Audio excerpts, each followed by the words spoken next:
சனி பகவானை பற்றி எல்லாரும் பயந்துன்னு இருக்கோம். ஆனால் ஒரு முக்கியமான விஷயம் என்னென்னா, ஒருத்தருடைய ஜாதகத்தில் சனி பகவான் நல்லா இல்லைன்னா அவர் உயிரோடையே இருக்க முடியாது. ஏன்னா ஆயுள்காரகன் அவர் தான்.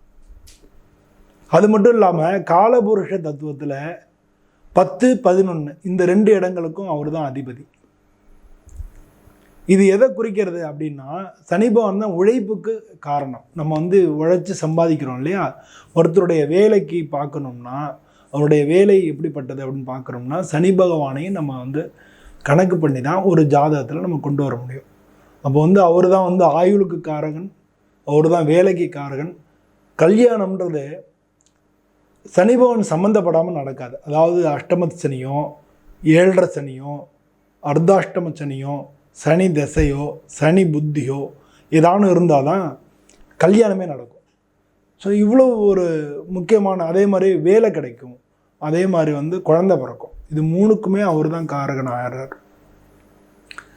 அதனால் பொதுவாக சனி பெயர்ச்சிக்கு பயப்பட வேண்டியதில்லை. நமக்கு எத்தனாவது பாவத்தில் இருக்கார், அவர் என்னென்ன விஷயங்களை வைப்ரேட் பண்ண போகிறாரு அப்படின்ற அந்த மாதிரியான விஷயங்கள் தான் நமக்கு முக்கியமான காரணங்களாக இருக்குது. சரி வாங்க, நம்ம சனி பெயர்ச்சி எப்போ நடக்கிறதுன்னு பார்ப்போம்.